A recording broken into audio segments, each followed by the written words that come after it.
Bangabandhu Sheikh Mujib medical university residency program March 2022-এ ভর্তি ইচ্ছুক প্রিয় চিকিৎসক ভাই ও বোনেরা, আপনাদেরকে আজকের সলভ ক্লাসে আমন্ত্রণ জানাচ্ছি। আজকের আমাদের সলভ ক্লাস হচ্ছে সার্জারি ফ্যাকাল্টি এক্সাম 1। আমাদের আজকের ফ্যাকাল্টি এক্সাম 1 এইটার সিলেবাস হচ্ছে principal of general surgery 1 and 2, paediatric surgery, anaesthesia and vascular surgery, GIT, hepatobiliary surgery and colorectal surgery. এই টপিকসগুলো থেকে কোশ্চেন আজকের আপনাদের পরীক্ষা হয়েছে অলরেডি, সেটার সলভ ক্লাস আমাদের আজকে।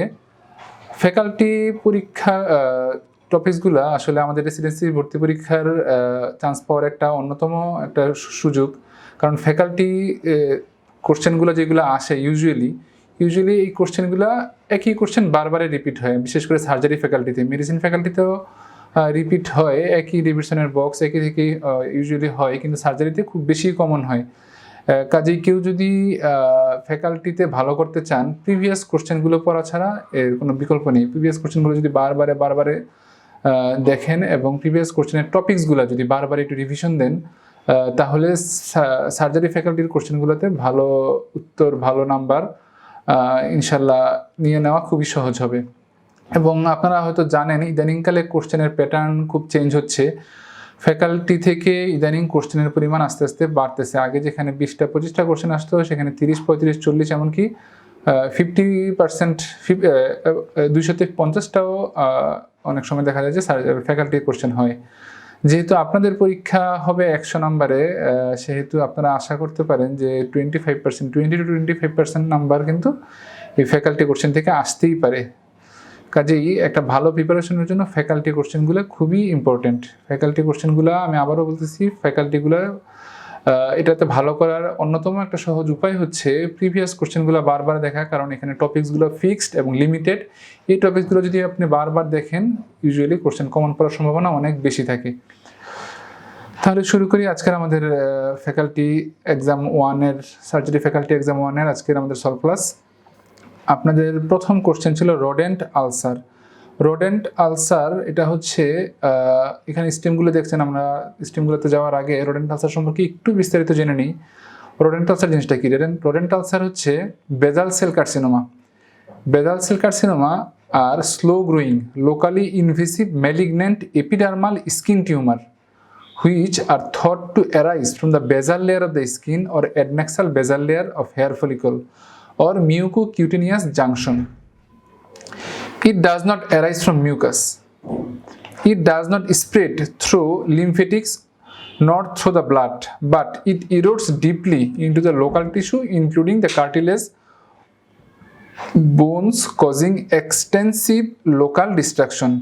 It is the commonest form of skin cancer. Basal cell carcinoma or rodent ulcer the commonest form of skin cancer. আচ্ছা, কোথায় কোথায় হয় এই বেজাল সেল কার্সিনোমা? হয় in 90% case tumors found in the upper part of the face above the line drawn from the angle of the mouth to the lobule of the ear.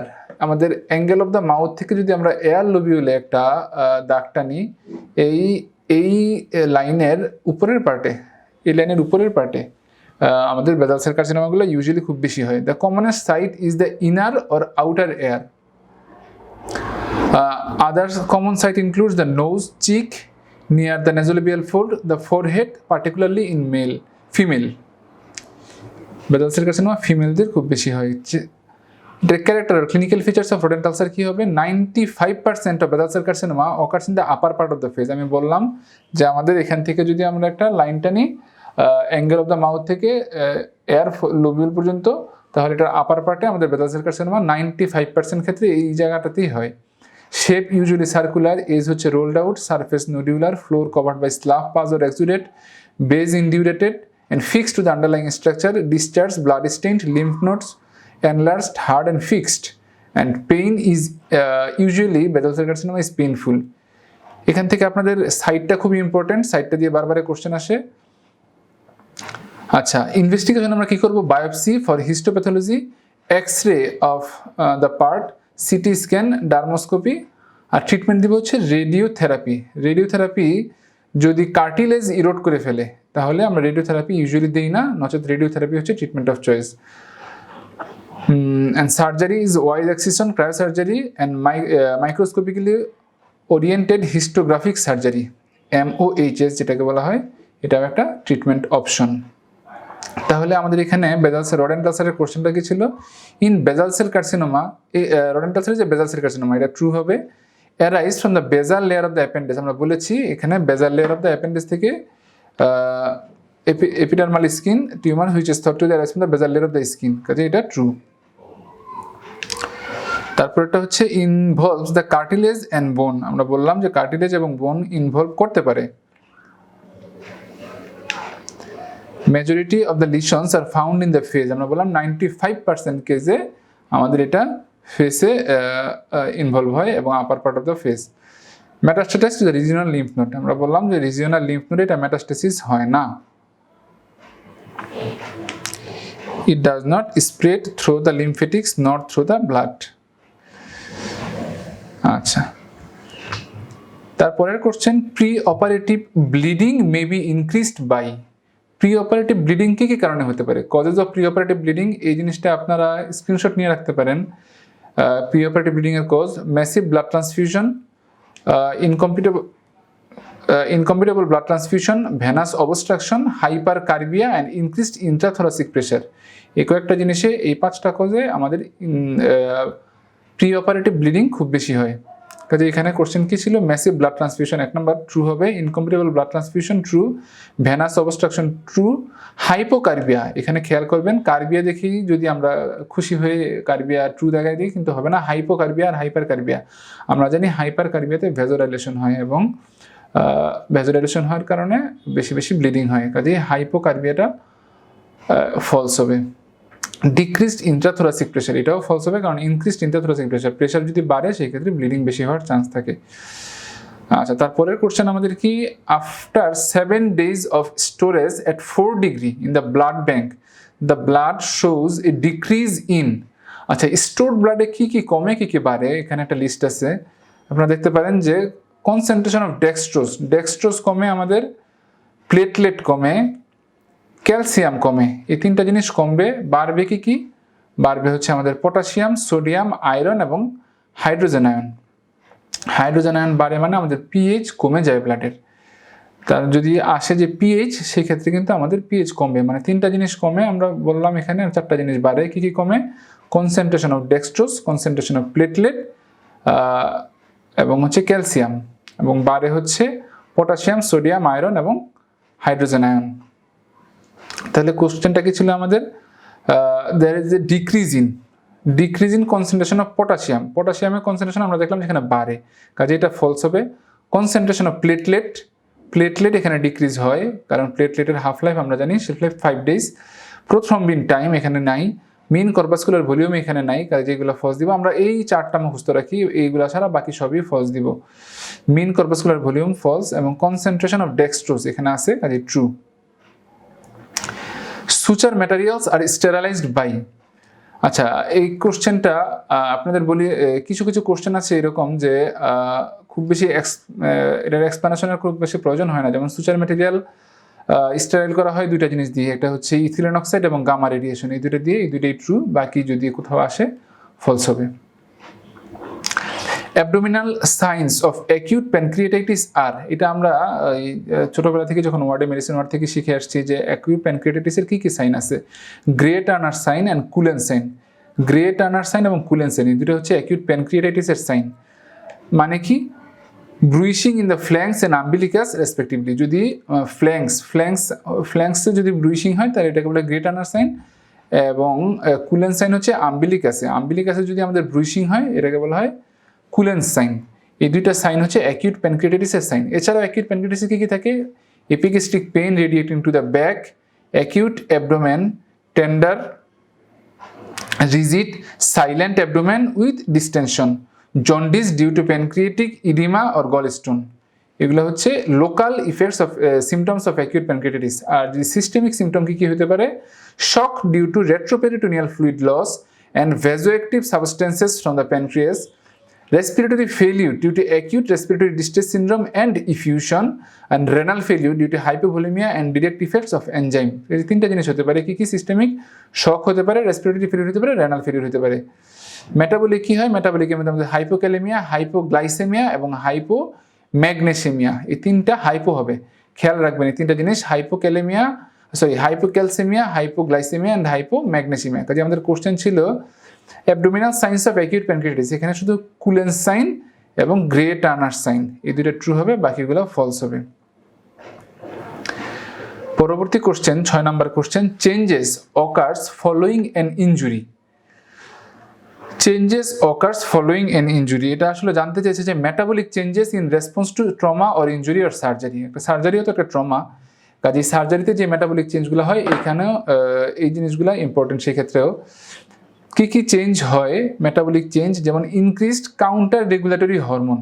এই কোশ্চেনটা খুবই ইম্পর্টেন্ট এবং এই কোশ্চেনে আমি দেখতে পাচ্ছেন যে লাল মার্ক করা যে লেখাগুলো আছে সবগুলো স্টেমে কোনো না কোনোভাবে পরীক্ষায় এসেছে কোনো না কোনোবার, কাজেই একটু মুখস্থ রাখার চেষ্টা করবেন।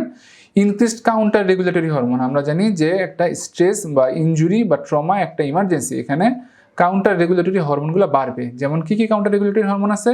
অ্যাড্রেনালিন, নর adrenaline, cortisol, glucagon and growth hormone, এই কয়টা জিনিস আমাদের বাড়বে। এই কয়েকটা হরমোন অ্যাড্রেনালিন, নর adrenaline, cortisol, glucagon and growth hormone, এই 5টা হরমোন বাড়বে। এনার্জি রিকোয়ারমেন্ট বাড়বে, কারণ একটা যদি ইনজুরি হয় সেক্ষেত্রে আমাদের এনার্জি অনেক বেশি দরকার হবে। এনার্জি রিকোয়ারমেন্ট বাড়বে up to 40 kilocalorie per day. Increase nitrogen requirement, কারণ এখানে পজিটিভ নেগেটিভ নাইট্রোজেন ব্যালেন্স হয়, যেহেতু একটা ইনজুরির পরে আমাদের এখানে হিলিংয়ের ব্যাপার আছে, সেহেতু নেগেটিভ নাইট্রোজেন ব্যালেন্স থাকে এবং নাইট্রোজেন রিকোয়ারমেন্ট বাড়ে। ইনসুলিন রেজিস্ট্যান্স বাড়ে এবং গ্লুকোজ ইনটলারেন্স হয়। এটা সবসময় মনে রাখবেন, যখন অ্যাকিউট স্টেজ থাকে তখন কিন্তু আমাদের হাইপারগ্লাইসেমিয়া ইউজুয়ালি ডেভেলপ করে, ইনসুলিন রেজিস্ট্যান্স হবে এই জন্য এবং গ্লুকোজ ইনটলারেন্স হবে। Preferential oxidation of lipid oxidation হবে। Increased gluconeogenesis and protein catabolism, গ্লুকোনিওজেনেসিসটা বাড়বে, কারণ নন কার্বোহাইড্রেট সোর্স থেকে তখন যেহেতু এনার্জি রিকোয়ারমেন্ট আমার অনেক বেশি, নন কার্বোহাইড্রেট সোর্স থেকে আমাদের এনার্জি তৈরি হবে, কাজেই এখানে গ্লুকোনিওজেনেসিস হবে এবং প্রোটিন ক্যাটাবলিজম হবে। লস অফ অ্যাডাপটিভ কিটোজেনেসিস, এই লাইনটা খুবই ট্রিকি একটা line, loss of adaptive ketogenesis loss হবে। Fluid retention with associated hypoalbuminaemia, কাজে আমাদের কোশ্চেনটা কি ছিল? Changes occur following an injury, কি কি চেঞ্জ হয়? ইনক্রিজড আইজিএফ, হেপাটিক গ্লুকোনিওজেনেসিস, আমরা এখানে দেখেছি গ্লুকোনিওজেনেসিস বাড়ে, এখানে এটা হেপাটিক গ্লুকোনিওজেনেসিসটা মার্ক করা নাই, কাজে এই জিনিসটাও খেয়াল করবেন, এই লাইনটা সহ মার্ক হবে, মানে প্রত্যেকটা লাইনই এখানে ইম্পর্টেন্ট। হেপাটিক গ্লুকোনিওজেনেসিস এখানে বাড়বে। ইনক্রিজড ইন্টারলিউকিন 6, এখানে আমাদের কাউন্টার রেগুলেটরি হরমোনগুলো বাড়বে, ইন্টারলিউকিন 6ও বাড়বে। ইনক্রিজ সেক্স হরমোন বাড়ার কোনো কারণ নাই। রেস্ট অ্যালবুমিন, এখানে এটাও রেস্ট অ্যালবুমিন হবে না, হাইপোঅ্যালবুমিনেমিয়া হবে আমাদের, কাজে রেস্ট অ্যালবুমিনটা ফলস হবে। 7 নম্বর কোশ্চেন আমাদের পরবর্তী, রিগার্ডিং শক, এই জিনিসটা আসলে আমাদের প্যাথোলজিতে হেমোডাইনামিক ডিসঅর্ডার ওইখান থেকেও আসে, আবার আমাদের সার্জারি থেকেও সার্জারি ফ্যাকাল্টির কোশ্চেন হিসেবেও আসতে পারে। খুবই ইম্পর্টেন্ট একটা টপিকস। শকের ডিটেলস জানতে হবে, বলতে আমরা শকের স্টেজ, শকের ক্লাসিফিকেশন, শকের মেকানিজম, সব কিছু শক থেকে খুবই ইনভেরিয়েবলি কোশ্চেন আসে এবং শক থেকে কোনো কোশ্চেনই মিস দেওয়া যায় না। Causes of obstructive shock includes, এখানে 2টা কোশ্চেন আপনারা দেখছেন শক থেকে, রিগার্ডিং শক মানে শকের একটা ওভারঅল কোশ্চেন, সাথে একটা আছে কজেস অফ অবস্ট্রাকটিভ শক। আচ্ছা, তাহলে আমরা একটু ক্লাসিফিকেশনটা দেখি। ক্লাসিফিকেশন অফ শক, এটা হচ্ছে আপনাদের হ্যামিল্টন বেলি অ্যান্ড লাভের একটা বক্স। শকের ক্লাসিফিকেশন কি? Hypovolaemic shock, cardiogenic shock, obstructive শক, ডিস্ট্রিবিউটিভ শক এবং এন্ডোক্রাইন শক। এই শকের ক্লাসিফিকেশনটা কিন্তু 2 বইয়ে 2 ভাবে দেওয়া আছে। একটা আমাদের সার্জারি ফ্যাকাল্টির জন্য আমাদের বেলি অ্যান্ড লাভে একরকম ক্লাসিফিকেশন দেওয়া আছে, আবার কার্ডিওজেনিক শক মানে মেডিসিন ফ্যাকাল্টির জন্য আরেকটা ক্লাসিফিকেশন। 2টা ক্লাসিফিকেশনই পড়তে হবে এবং 2টা ক্লাসিফিকেশন ইম্পর্টেন্ট।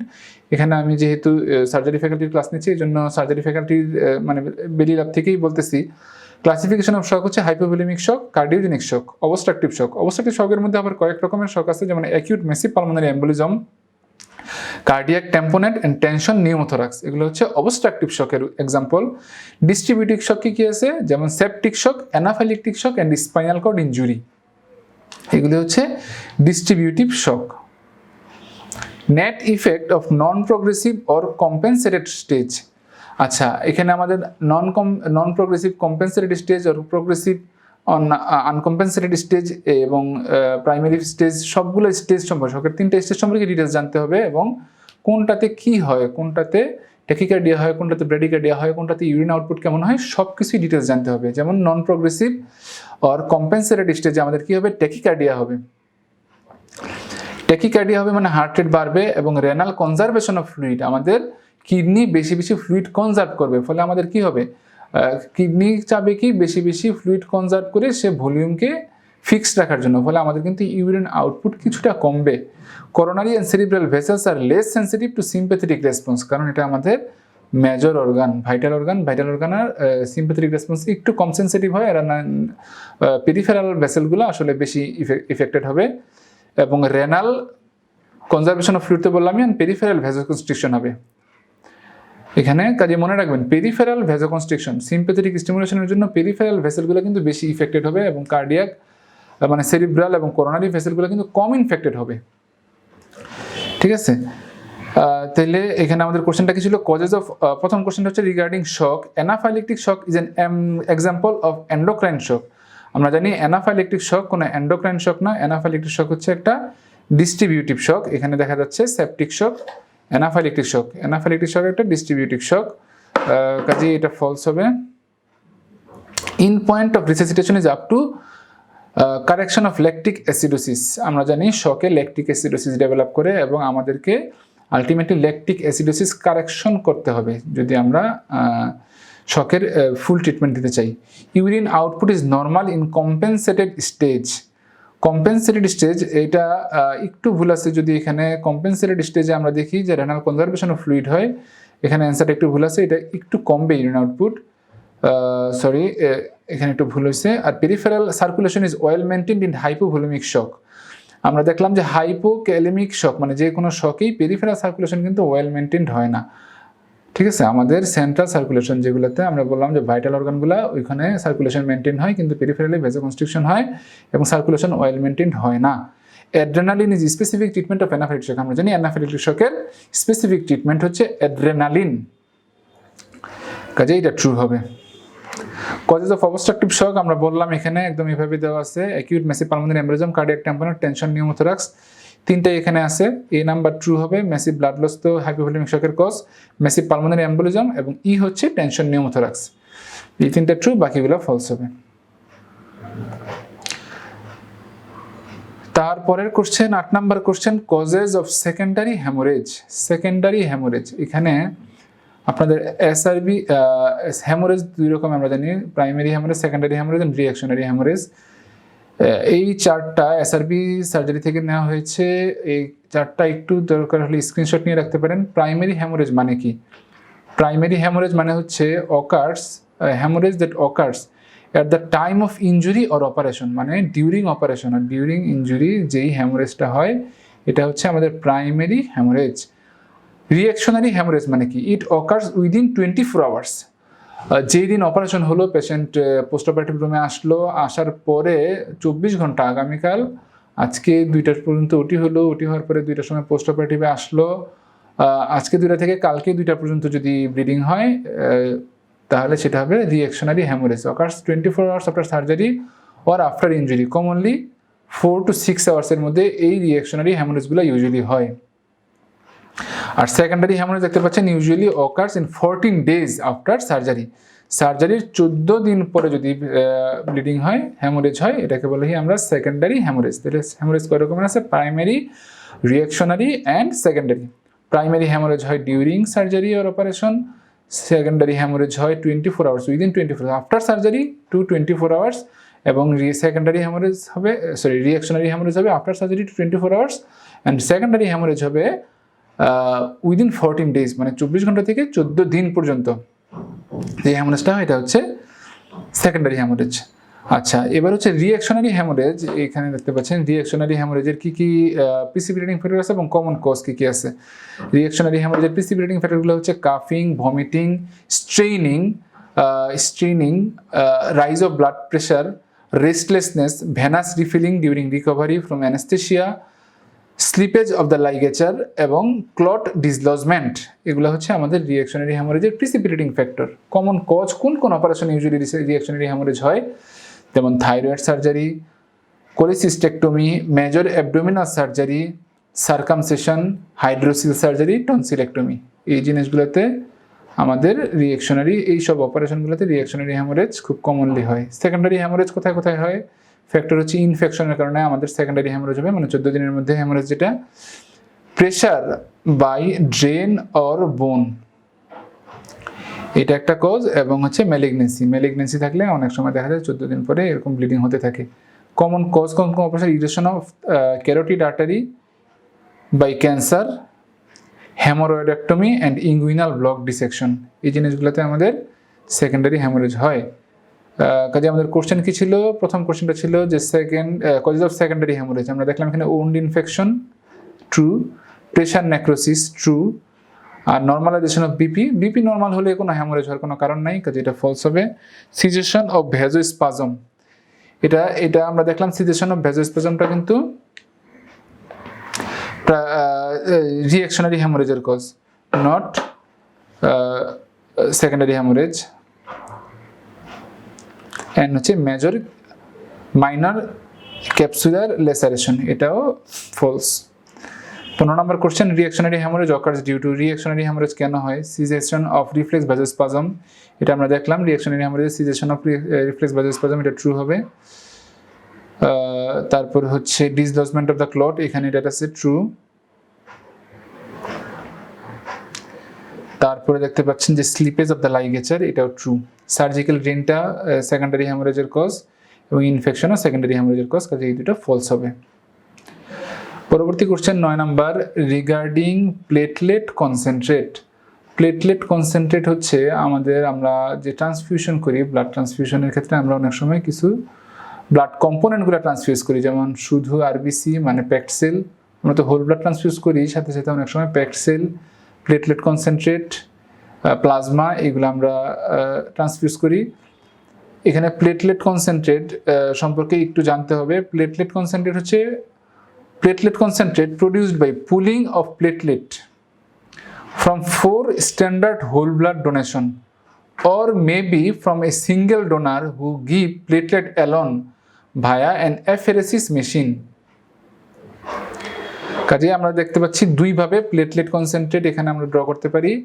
এক নাম্বার হচ্ছে platelet from 4 standard whole blood donation, 4 জন ডোনার থেকে, যেটা আমরা ইউজুয়ালি করি, 4 জন ডোনার থেকে এক ব্যাগ প্লেটলেট পাওয়া যায়, হোল ব্লাড এক ইউনিট প্লেটলেট পাওয়া যায়, এটা একটা। অথবা সিঙ্গেল ডোনার থেকেও অ্যাফেরেসিস মেশিন দিয়ে আমরা 1 ইউনিট প্লেটলেট পেতে পারি। অ্যাডাল্ট ডোজ হচ্ছে 2.5 into 10 per liter প্লেটলেট, এবং suspended in 150 to 250 ml plasma.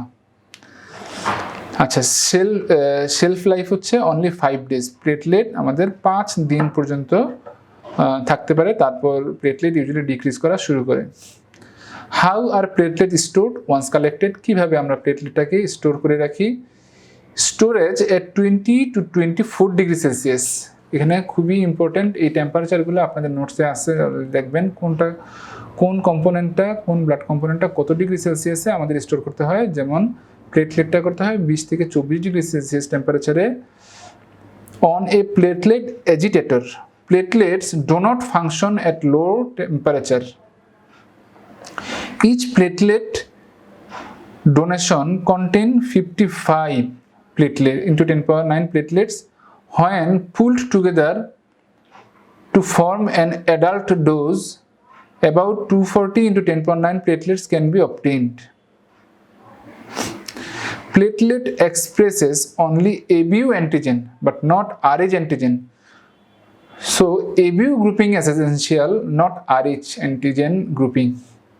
আমরা জানি দুই রকমের ব্লাড গ্রুপিং আছে, একটা হচ্ছে ABU ব্লাড গ্রুপিং এবং RH ব্লাড গ্রুপিং। এখানে ABUটা ইম্পর্টেন্ট, RHটা খুব একটা ইম্পর্টেন্ট না প্লেটলেটের জন্য।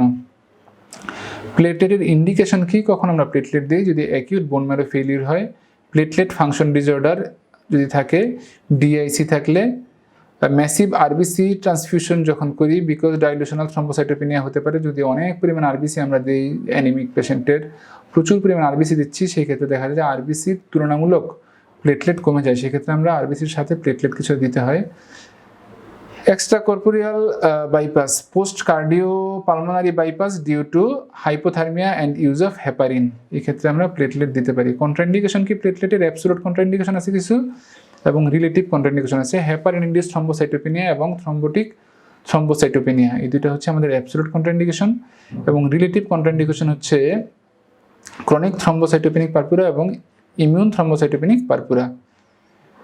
আচ্ছা, complication of platelet transfusion. Platelet transfusion করলে আমাদের কি সমস্যা হতে পারে? এক নম্বর হচ্ছে যে কোনো ব্লাড প্রোডাক্ট ট্রান্সফিউশনের ফলে রিস্ক অফ ইনফেকশন আমাদের বাড়ে, রেসাস সেন্সিটাইজেশন হতে পারে এবং allo immunization due to production of antibody against HLA class 1 antigen. আচ্ছা, তাহলে আমাদের কোশ্চেনটা কি ছিল? Regarding platelet concentrate shelf life is 10 days, এটা ফলস হবে কারণ শেলফ লাইফ আমরা দেখলাম যে 5 দিন।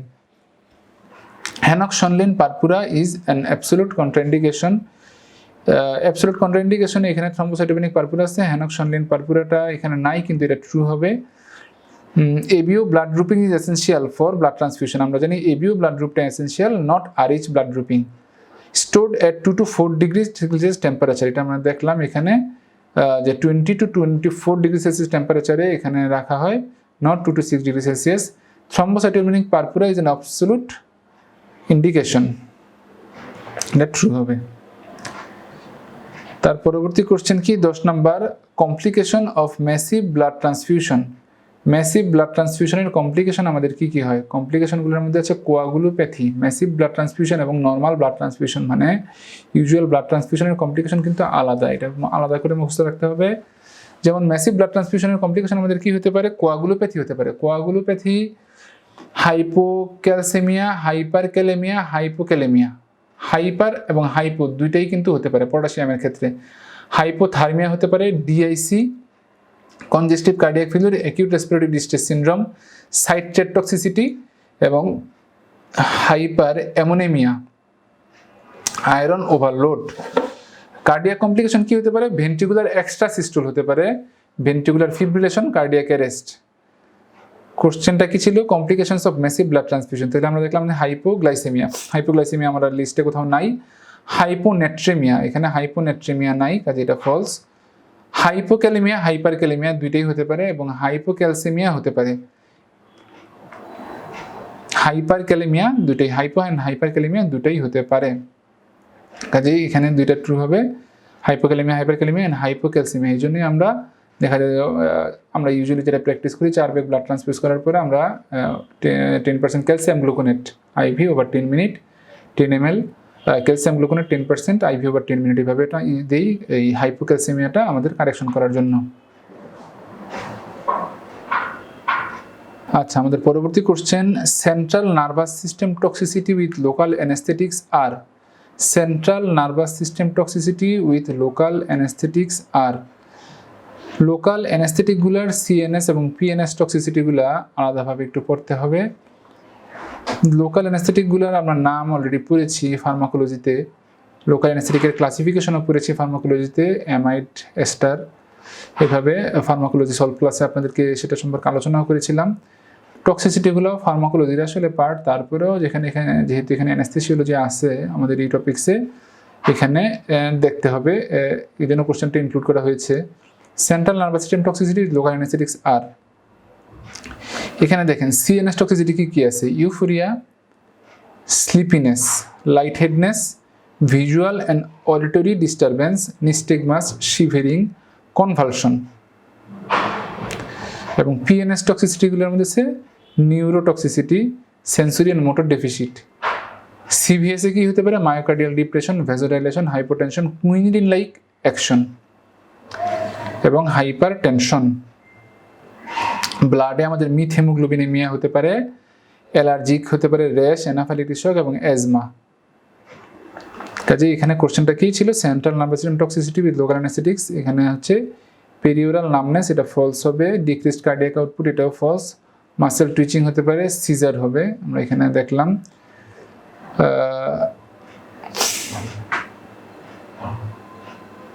সিভিয়ারিং কনভালশন হতে পারে, সিজার, কাজে এটা ট্রু হবে। এবং রেসপিরেটরি অ্যালকালোসিস, এখানে রেসপিরেটরি অ্যালকালোসিস হওয়ার সম্ভাবনা নাই, যেটা ফলস। পরবর্তী question, following drugs are volatile anaesthetic agent. Volatile anaesthetic agent কোনগুলা? ভোলাটাইল অ্যানেস্থেটিক এজেন্টের একটা লিস্ট এখানে আপনাদের এখানে আছে, কিছু স্ক্রিনশট নিয়ে রাখতে পারেন। লিকুইড এবং গ্যাস, লিকুইডগুলোও কিন্তু অনেক সময় ভোলাটাইল অ্যানেস্থেটিক আছে, যেমন হ্যালোথেন, এনফ্লুরেন, আইসোফ্লুরেন, সাবোফ্লুরেন, ডেসফ্লুরেন এবং মিথক্সিফ্লুরেন। এই কয়েকটা হচ্ছে ভোলাটাইল লিকুইড অ্যানেস্থেটিক গ্যাস, যেগুলো আপনারা দেখেছেন যে আমরা অ্যানেস্থেটিক মেশিনে অ্যানেস্থেটিক গ্যাসের যেই সিলিন্ডার, ওই সিলিন্ডারতে মধ্যে এই গ্যাস, এই হ্যালোথেন, এনফ্লুরেন, আইসোফ্লুরেন এগুলো থাকে। আইসোফ্লুরেনের জন্য আলাদা সিলিন্ডার থাকে। আচ্ছা, anaesthetic gas nitrous oxide, chloroform এবং সাইক্লোপ্রোপেন, এই তিনটা হচ্ছে ভোলাটাইল অ্যানেস্থেটিক এজেন্ট। এখানে দেখতে পাচ্ছেন কেটামিন, কেটামিন তো একটা আইভি অ্যানেস্থেটিক এজেন্ট, এটা ফলস হবে।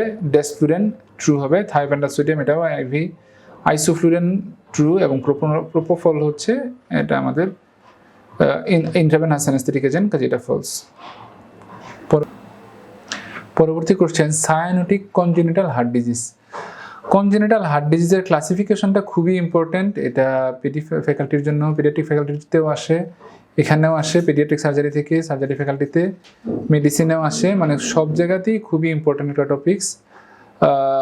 এই ক্লাসিফিকেশনটা আপনারা চাইলে স্ক্রিনশট নিয়ে রাখতে পারেন। এইভাবে এখানে মোটামুটি আমাদের অ্যাডমিশন এক্সামে যতগুলো কোশ্চেন আসে এই বক্স থেকে মোটামুটি কমন হয়ে যায়, মানে সবগুলি কভার করে, এবং ক্লাসিফিকেশনটা এইভাবেই মুখস্থ করবেন, এখানে যেভাবে আছে স্ক্রিনশট নিয়ে রাখতে পারেন।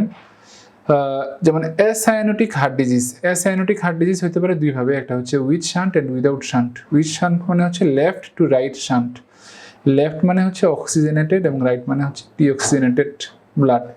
কাজেই অক্সিজেনেটেড থেকে ডিঅক্সিজেনেটেড যদি আসে সেই ক্ষেত্রে আমাদের সায়ানোসিস ডেভেলপ করবে না, কারণ হচ্ছে অক্সিজেনেটেড ব্লাডটা যদি আমাদের ডিঅক্সিজেনেটেড ব্লাডটা যদি অক্সিজেনেটেড ব্লাডের সাথে মিশে যায় সেই ক্ষেত্রে আমাদের সায়ানোসিস হতে পারে, কারণ অক্সিজেনেটেড মানে রাইট হার্ট থেকে লেফট হার্টে যদি শান্ট হয় সেই ক্ষেত্রে আমাদের সায়ানোসিস হতে পারে। কারণ কি, রাইট হার্টে থাকে ডিঅক্সিজেনেটেড ব্লাড, সেই ডিঅক্সিজেনেটেড ব্লাডটা যখন লেফট হার্টে যায় এবং সেখান থেকে যখন সারা বডিতে ছড়ায় লেফট হার্ট থেকে, সেই ক্ষেত্রে আমাদের সায়ানোসিস ডেভেলপ করে। কিন্তু লেফট টু রাইট শান্টে সায়ানোসিস হয় না, এটা সবসময় মনে রাখবেন।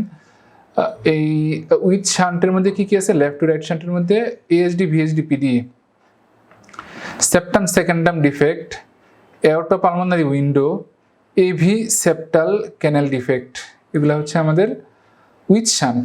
উইদাউট শান্ট কি কি আছে? Coarctation of aorta, aortic stenosis, bipulmonary stenosis, sorry এটা পালমোনারি স্টেনোসিস। সায়ানোটিক হার্ট ডিজিজের মধ্যে আমাদের কি আছে? উইথ শান্ট আর উইদাউট শান্ট। উইদাউট শান্টের মধ্যে আছে severe pulmonary stenosis, tricuspid atresia, pulmonary atresia, hypoplastic left heart syndrome, total anomalous pulmonary venous return. আর উইথ শান্ট হচ্ছে রাইট টু লেফট শান্ট, বললাম যেটা সায়ানোটিক হওয়ার জন্য রাইট থেকে লেফটে শান্ট হতে হবে। এটার মধ্যে আছে ফেলোর টেটালজি, আলাদাভাবে এটাও কোশ্চেন আসে যে ফেলোর টেটালজি ইনক্লুডস। টেটালজি অফ ফেলোরের মধ্যে কি কি আছে? VSD, overriding of the এওর্টা, pulmonary stenosis, right ventricular hypertrophy, transposition of the great vessel এবং সিভিয়ার অ্যাবস্টেইন অ্যানোমালি, এগুলো হচ্ছে আমাদের cyanotic heart disease with right to left shunt. তাহলে কোশ্চেনটা কি ছিল আমাদের? Cyanotic congenital heart disease includes ASD, VSD, এই দুইটা হচ্ছে আমাদের অ্যাসায়ানোটিক, কাজে দুইটা ফলস হবে। টেটালজি অফ ফেলোর টফ, এখানে সায়ানোটিক ট্রু হবে। পিডিএ, এএসডি, ভিএসডি, পিডিএ তিনটাই হচ্ছে আমাদের অ্যাসায়ানোটিক, কাজে এই তিনটা ফলস। অ্যাসাইনমেন্টের সিনড্রোম এটা ট্রু হবে। আপনাদের এখানে একটা জিনিস, একটা ট্রিক করতে পারেন, শুধু অ্যাসাইনোটিকের সবগুলো মুখস্থ করতে পারেন। আসলে ওইভাবে মুখস্থ করেও এখানে সুবিধা করা যায় না, কারণ ইদানিং কোশ্চেন আসতেছে যে অ্যাসাইনোটিক হার্ট ডিজিজ উইথ শান্ট, সেই ক্ষেত্রে আপনার আলাদাভাবে সবগুলোই জানতে হবে। কাজেই কেউ যদি মনে করেন যে শুধু একটা অ্যাসাইনোটিকগুলো মুখস্থ করে যাই, সেই ক্ষেত্রে খুব একটা লাভজনক হবে না মনে হচ্ছে আর কি ইদানিংকালের কোশ্চেন দেখে। পরবর্তী question, pyrexia within 24 hours of surgery may be due to. এই কোশ্চেনটাতে আমরা pyrexia within 24 hours of surgery দুইটা কারণে হয়, অ্যাটেলেক্টেসিস, ডিপ ভেন থ্রম্বোসিস, এই দুটো ট্রু হবে, বাকিগুলো ফলস হবে। Pressure sore occurs in the following body parts, কোন কোন পার্টে প্রেশার সোর হয়? এটা হচ্ছে বেলিয়ান লাভের একটা box. Pressure sore frequently is descending order, মানে সবচেয়ে বেশি হয় হচ্ছে ইস্চিয়ামে, তারপরে গ্রেটার টোকেন্টার, তারপরে স্যাক্রাম, হিল, মেলিয়াস অ্যান্ড অক্সিপুট। এখনো পর্যন্ত এরকম ডিসেন্ডিং অর্ডার কোনটাতে সবচেয়ে বেশি কোনটাতে সবচেয়ে কম এইভাবে আসে নাই কোশ্চেন। তবে কোশ্চেনের প্যাটার্ন যেভাবে চেঞ্জ হচ্ছে, প্লাস স্টুডেন্টরা যেরকমভাবে, ডাক্তাররা যেভাবে প্রিভিয়াস কোশ্চেনগুলো সলভ করে যাচ্ছে, যেহেতু আনকমন ফেলানোর জন্য হয়তো অদূর ভবিষ্যতে আসতেও পারে যে more prone to areas more prone to the pressure sore, এভাবে আসতে পারে। কাজেই আমার মনে হয় সিকোয়েন্সটা মুখস্থ করাটাই ভালো হবে। Ischium, greater trochanter, sacrum, heel, malleolus and occiput. কাজেই pressure sore occurs in the following body parts, কী কী আছে এখানে? হিল, ইস্চিয়াম, অক্সিপুট, স্যাক্রাম, এ কটা ট্রু হবে, বাকিটা টিবিয়াটা ফলস হবে। পরবর্তী question, gall stone are associated with, gall stones are associated with, এখানে ভাইরাল হেপাটাইটিস, লিভার সিরোসিস, এই দুটা ফলস। হেরিডিটারি স্পেরোসাইটোসিস এবং অবেসিটি, এই দুইটা গল স্টোনের সাথে রিলেটেড, বাকিগুলো ফলস হবে। Surgical cause of neonatal jaundice, neonatal জন্ডিসের সার্জিক্যাল কজ, সার্জিক্যাল কজ মানে বলতে বোঝায় যে অবস্ট্রাকটিভ জন্ডিসগুলা, যে নিউনেটাল জন্ডিসের অবস্ট্রাকটিভ জন্ডিস, নিউনেটাল অবস্ট্রাকটিভ জন্ডিসের কজগুলো এখানে ট্রু হবে।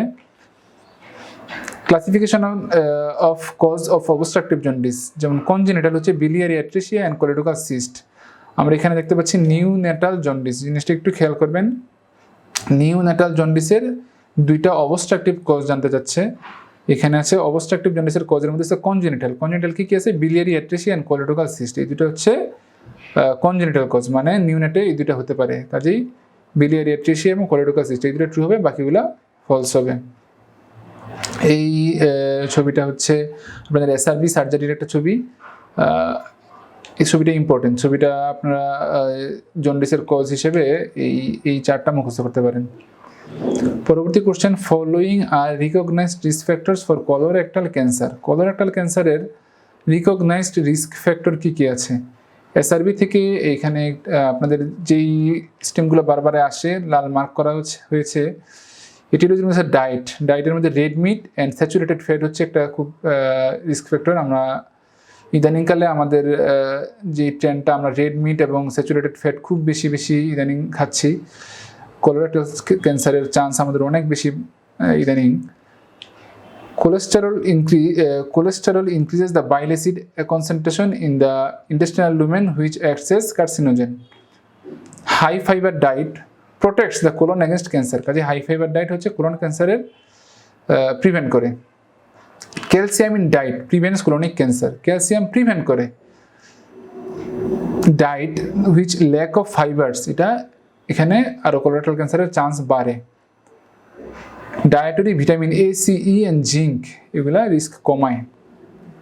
জেনেটিকের মধ্যে familial adenomatous polyposis, 100% chance of colorectal cancer, familial adenomatous polyposis যদি কারো থাকে।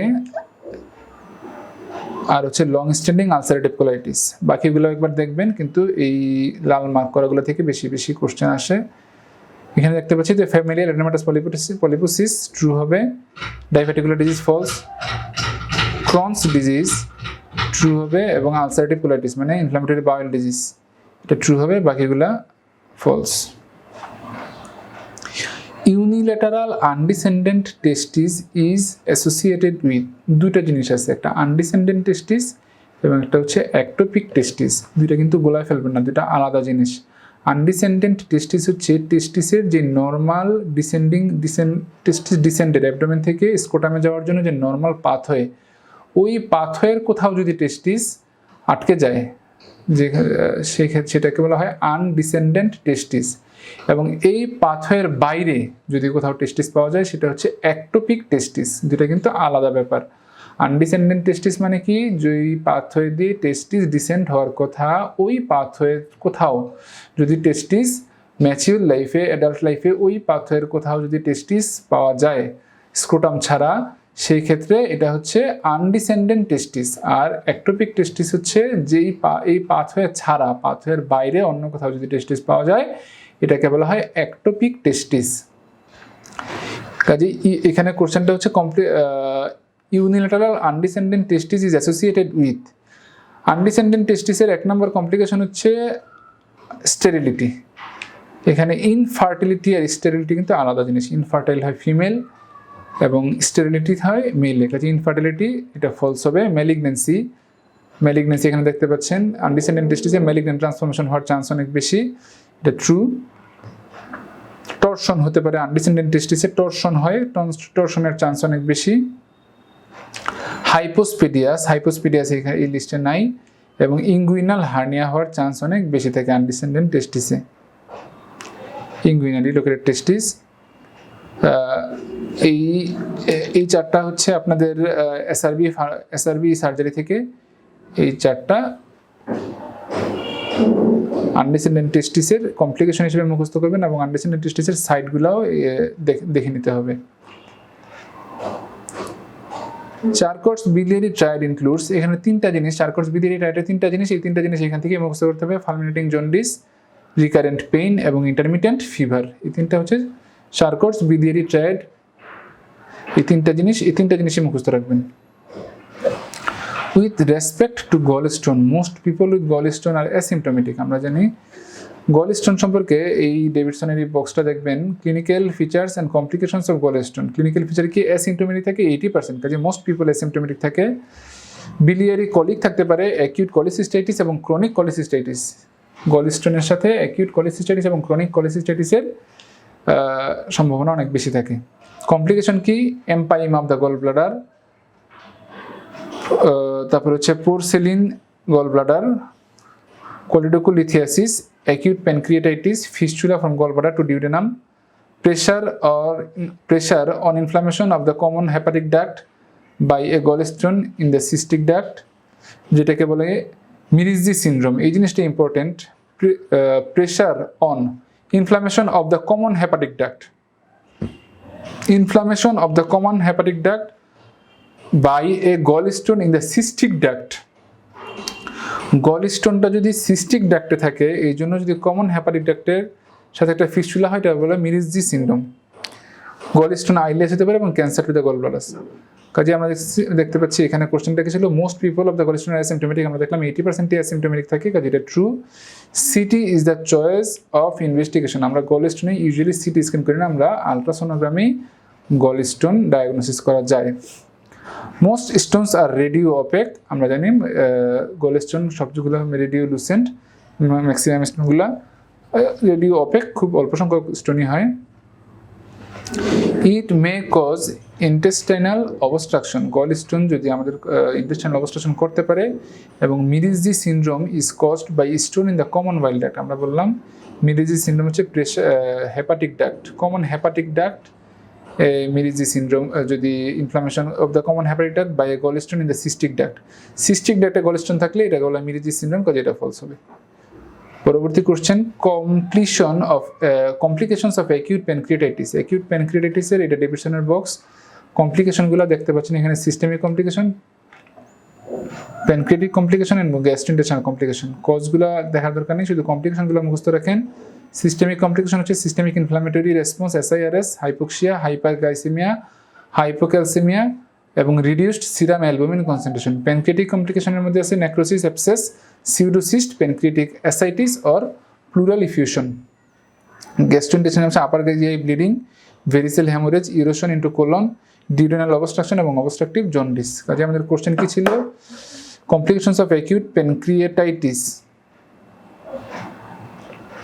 অ্যাকিউট প্যানক্রিয়াটাইটিসের তাহলে কমপ্লিকেশন আমাদের কি আছে এখানে? অ্যাসাইটিস, ARDS এবং সিউডোসিস্ট। 3টা হচ্ছে আমাদের ট্রু হবে, বাকিগুলো ফলস হবে। পরবর্তী question regarding Meckel's diverticulum. Meckel's ডাইভার্টিকুলামটা একটু দেখতে হবে। Meckel's diverticulum is a congenital diverticulum arising from the antimesenteric border of the ileum containing all 3 layers of the bowel with independent blood supply and is part of the unobliterated proximal portion of the vitellointestinal duct. Results from incomplete closure of the vitellointestinal duct. It is most common congenital anomaly of small intestine. In 20% case, mucosa contains heterotrophic epithelium like gastric, commonest 50%, colonic or pancreatic tissue 5%. It may be associated with esophageal atresia, exomphalos এবং anorectal malformation. 2% এখানে 2 এর একটা আমরা জানি হিসাব আছে, 2% common, 2 feet from the ileocecal valve, 2 inch in length, 2% of mucous diverticulum only will be symptomatic, 50% symptomatics are below the age of 2 years, 20% heterotrophic epithelium and 2:1 female predominance.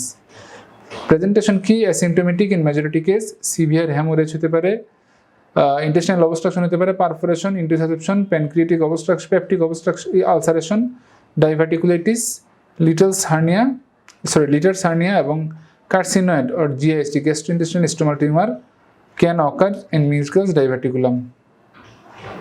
আমাদের question কি ছিল? mucous diverticulum is situated at the jejuno-ileal junction. আমরা এখানে বললাম যে antemesenteric border of the ileum, যেটা false হবে। contains all course of intestinal layer, আমরা বললাম যে এখানে incomplete, commonly congenital of the intestine mucosa containing heterotrophic epithelium like gastric. It is in 20% of case mucosa contains heterotrophic epithelium like gastric, colonic, pancreatic tissue. এটা false হবে। Connected to umbilicus by fibrous band, diverticulitis is the common presentation, true, and may be a content of inguinal hernia, false. পরবর্তী question, complications of কোলোস্টমি। কোলোস্টমির complication এখানে আমাদের 3টা কমপ্লিকেশনই stenosis হতে পারে কোলোস্টমি করলে, তারপরে প্রোলাপস হতে পারে এবং রিট্রাকশন হতে পারে। 3টা জিনিস হতে পারে কি? স্টেনোসিস, প্রোলাপস এবং retraction. 27 number, cause of fresh per rectal bleeding. Per rectal bleeding childhood and অ্যাডোলেসেন্টে, মিডল এজে এবং ওল্ড এজে। 3টা ভাবে আমাদেরকে পড়তে হবে। পাররেক্টাল ব্লিডিং এ চাইল্ড এন্ড অ্যাডোলেসেন্টের কজ কি? Rectal polyp, most common anal fissure, intussusception, Meckel's diverticulum, arteriovenous malformation এবং ব্লিডিং ডিসঅর্ডার। এগুলো হচ্ছে চাইল্ড এন্ড অ্যাডোলেসেন্টে। এগুলো আলাদা করেই পড়বেন, কারণ কোশ্চেন অনেক সময় আলাদা করে আসে যে চাইল্ডহুড এন্ড অ্যাডোলেসেন্টে পাররেক্টাল ব্লিডিং এর কজ কি, মিডল এজে কজ কি এবং ওল্ড এজে কজ কি। ওল্ড এজে আমাদের কজ হচ্ছে কোলোরেক্টাল কার্সিনোমা, ডাইভার্টিকুলার ডিজিজ, কারণ ওল্ড এজে কোলোরেক্টাল কার্সিনোমাটা আসবে, কোলাইটিস এবং রিসেন্ট রেক্টাল আলসার। মিড এজে হচ্ছে haemorrhoid, pile, inflammatory bowel disease, colitis, angiodysplasia, carcinoma of the rectum. এই কোশ্চেনটা কি ছিল? রেক্টাল পলিপ ট্রু হবে, hookworm false, intussusception true, proctitis true এবং ileocaecal tuberculosis false. Features of infantile pyloric stenosis. Pyloric stenosis এর feature কি? এটা হচ্ছে আপনাদের বিলিয়ন লাভের একটা box. Infantile pyloric stenosis most commonly affects boys aged 2 to 8 weeks. Projectile vomiting after feeds. Test feeds on or ultrasound to confirm the diagnosis. Gastric peristalsis can be seen and an olive felt. Hyperchloremic metabolic alkalosis must be corrected before surgery, and pylomyotomy splits the hypertrophic muscle, leaving the mucosa intact. কাজে এখানে আমরা দেখেছি বাইলিস্টেন ভমিটাস, এটা false হবে। এটা হচ্ছে projectile ভমিটাস হয়,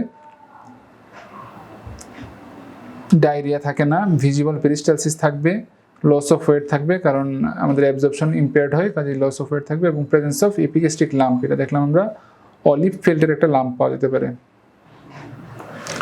complications of duodenal ulcer. এখানে কমপ্লিকেশনস অফ ডিউডেনাল আলসার, এটা হচ্ছে এসআরবি সার্জারির একটা chart. Pyloric stenosis, bleeding, perforation, residual abscess, penetration to pancreas and intractability, এগুলো হচ্ছে ডিউডেনাল আলসারের কমপ্লিকেশন। কাজে দেখতেছেন এখানে pyloric stenosis, carcinoma and hourglass contracture একটা কমপ্লিকেশন, এটা ট্রু হবে।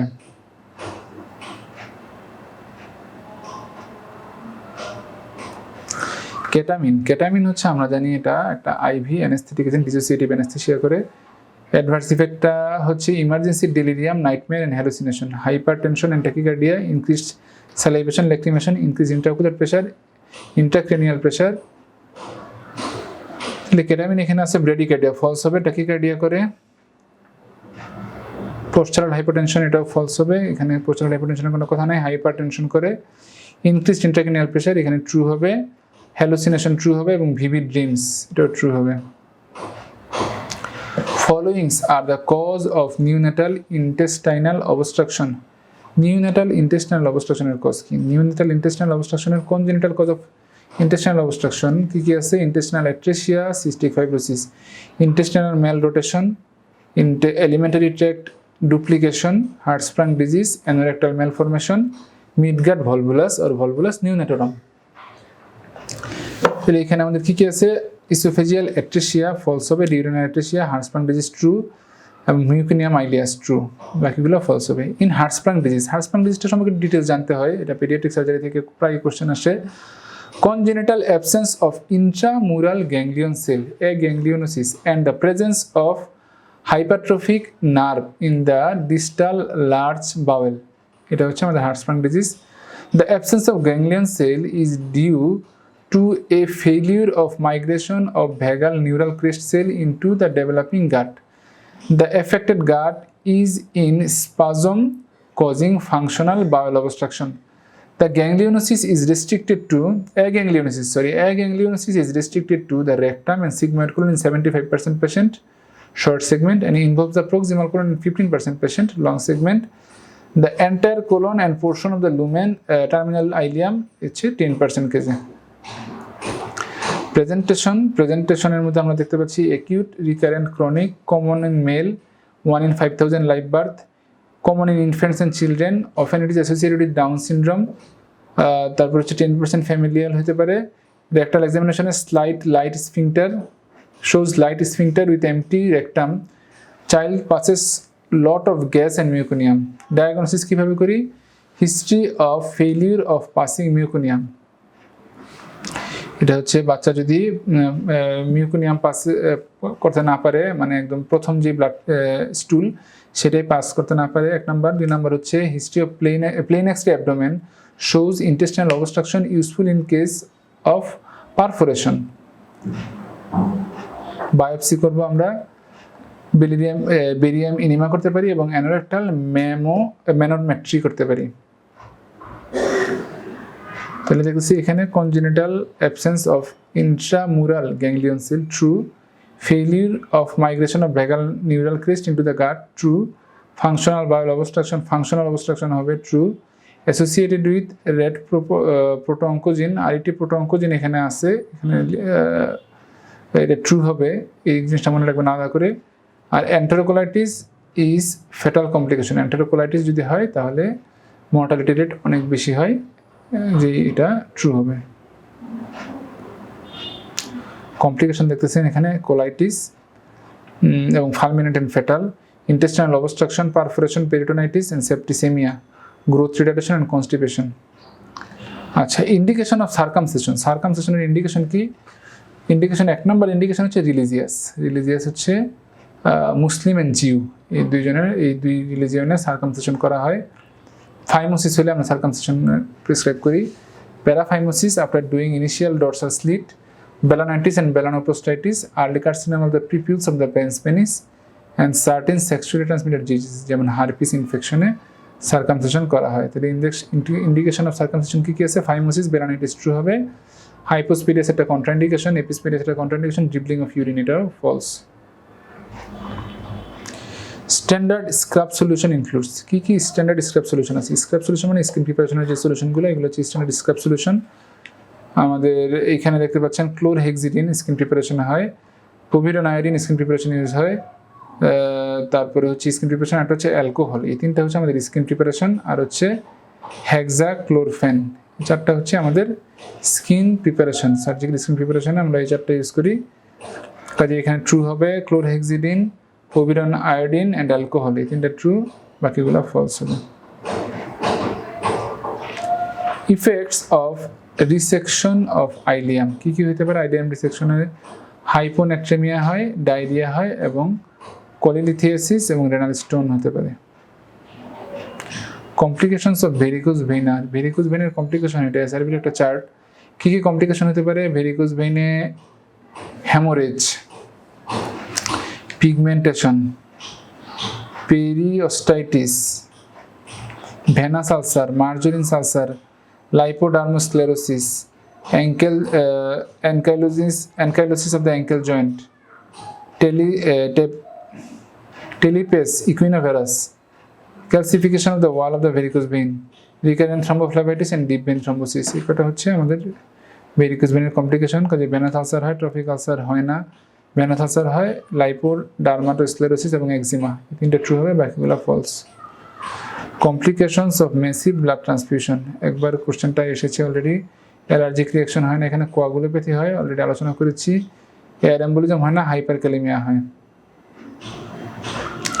মেসিভ ব্লাড ট্রান্সফিউশনের কমপ্লিকেশনগুলো দেখেছেন, coagulopathy, hypocalcaemia, hyperkalaemia, hypokalaemia and hypothermia. Causes of bilious vomiting in neonates and infant, bilious vomiting in neonate and infant, এখানে দেখতে পাচ্ছেন এটা হচ্ছে বেলিয়ান লাভের একটা বক্স। বাইল স্টেন্ট, নিউনেট এবং ইনফ্যান্ট, ওল্ডার ইনফ্যান্ট। নিউনেট এবং ইনফ্যান্টে আলাদা করে দেওয়া আছে। নন বিলিয়াসের মধ্যে কী কী আছে এটা দেওয়া আছে। বাইল স্টেন্টের মধ্যে তাহলে আমরা দেখতে পাচ্ছি এখানে কী কী আছে। বিলিয়ারি অ্যাট্রেসিয়া ফলস হবে। কমপ্লিকেটেড মিউকোনিয়া মাইলিয়াস, মিউকোনিয়া মাইলিয়াস এখানে আসছে দেখতে পাচ্ছেন, মিউকোনিয়া মাইলিয়াস ট্রু হবে। তারপরে হচ্ছে ডিউডেনাল অ্যাট্রেসিয়া, এখানে দেখতে পাচ্ছেন ট্রু। ডিউডেনাল অ্যাট্রেসিয়া 2 নম্বরে আছে, duodenal atresia. Infantile hypertrophic pylorogenesis false হবে, এবং যে জন্য আইলিয়াল অ্যাট্রেসিয়া ট্রু, যে জন্য ileal atresia. Ectopic testis is found in the following anatomical position, আমি বলেছি একবার ectopic testis কি জিনিস আর আনডিসেন্ডিং টেস্টিস কি কি। ectopic testis এর সাইডগুলো কি কি? ectopic testis এর সাইড হচ্ছে, কমনেস্ট সাইড হচ্ছে সুপারফিশিয়াল ইনগুইনাল পাউচ, ফিমোরাল ট্রায়াঙ্গেলে থাকতে পারে, root of the penis, root of the পেনিসেও থাকতে পারে, পেনোপিউবিক এরিয়া, পেরিনিয়াম এবং কন্ট্রাল্যাটারাল হেমিস্ক্রোটাম। এখানে দেখতে পাচ্ছেন পেরিনিয়াম ট্রু, ই, তারপর femoral canal and front of the thigh, এই তিনটে ট্রু হবে, বাকিগুলো false. Front of the thigh মানে হচ্ছে আমাদের femoral triangle, true. Neoplastic polyp of the intestine are, neoplastic polyp, neoplastic polyp of the ইন্টেস্টাইনের মধ্যে দেখতে পাচ্ছেন এখানে ক্লাসিফিকেশন অফ ইন্টেস্টাইনাল পলিপ। নিওপ্লাস্টিকের মধ্যে আছে adenoma, adenocarcinoma, carcinoid tumour. Adenoma কি হতে পারে? Tubular, intravillous and villous, sorry tubulovillous এবং villous. Neoplastic polyp adenoma, adenocarcinoma, carcinoid tumour, তিনটা, বাকিগুলা নিওপ্লাস্টিক না, নন neoplastic.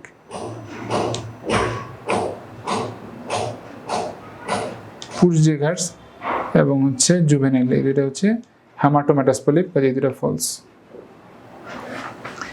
Reactionary haemorrhage occurs due to, আবার কোশ্চেনটা আসছে যে সিজেশন অফ রিফ্লেক্স, অলরেডি আলোচনা করেছি। 47 vascular malformation are, vascular malformation কি কি আছে? AV malformation, haemangioma, lymphatic malformation, dural arteriovenous fistula, cavernomas, lymphatic ম্যালফরমেশনের মধ্যে আছে লিমফ্যাঞ্জিওমা, সিস্টিক হেমানজিওমা। কাজে এখানে এভিএম, হেমানজিওমা এবং লিমফ্যাটিক ম্যালফরমেশন তিনটা ট্রু হবে, বাকিগুলো ফলস। অ্যাঞ্জিওসার্কোমা তো আমরা জানি একটা ম্যালিগনেন্সি, এবং টাফট অ্যাঞ্জিওমা এটাও false. 48 following are the methods of prevention of DVT, DVT প্রিভেনশনের জন্য মেথডটা এখানে অনেক লম্বা একটা লিস্ট। এটা হচ্ছে এসআরবি সার্জারি থেকে নেওয়া হয়েছে। এই চারটার একটা স্ক্রিনশট রাখতে পারেন। এখানে early mobilisation, use of stocking এবং ইউজ অফ হেপারিন, এই তিনটা ট্রু, বাকিগুলা ফলস হবে। 49 the following are definitive airway device, definitive airway device এবং নন ডেফিনিটিভ এয়ারওয়ে ডিভাইস একটা ক্লাসিফিকেশন এখানে আছে। ডেফিনিটিভের মধ্যে আছে এন্ডোট্রাকিয়াল টিউব, যেমন হচ্ছে নেজোট্রাকিয়াল টিউব, ওরোট্রাকিয়াল টিউব এবং igel airway tube.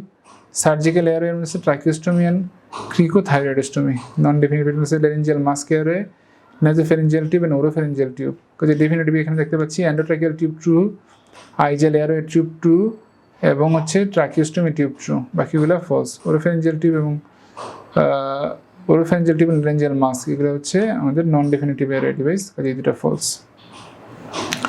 Last question হচ্ছে causes of hypotension during anaesthesia are, অ্যানেস্থেসিয়ায় হাইপোটেনশনের কজ কি? এটা হচ্ছে অ্যানেস্থেসিয়ার একটা বই, স্মিথ অ্যানাস্থেসিওলজি, সেখান থেকে নেওয়া হয়েছে হাইপারটেনশনের কজ।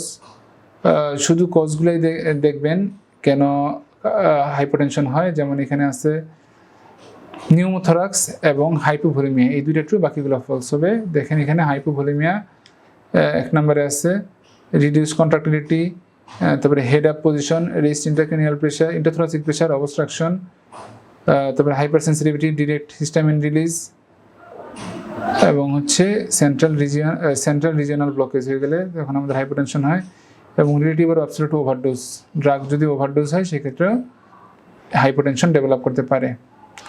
কাজে এখানে এই 3টা ট্রু, বাকিগুলো ফলস হবে। নিউমোথরাক্সে আমাদের ইন্টারথোরাসিক প্রেশার বাড়ে, রেস্ট ইন্টারথোরাসিক প্রেশার, এই জন্য হাইপারটেনশন ডেভেলপ করতে পারে। আজ তাহলে এই পর্যন্তই। আমি আবারও বলছি যে ফ্যাকাল্টি কোশ্চেনগুলো ইউজুয়ালি রিপিট হয়। ফ্যাকাল্টি কোশ্চেনগুলো, প্রিভিয়াস কোশ্চেনগুলো খুব ভালোভাবে দেখবেন, প্রিভিয়াস টপিকসগুলো। আমি এখানে অনেকগুলোর সোর্স সহ দেওয়ার চেষ্টা করেছি, বিলিয়ন ল্যাব এবং এসআরবি সার্জারি থেকে। আশা করি এতে অনেকেই উপকৃত হবেন। ধন্যবাদ।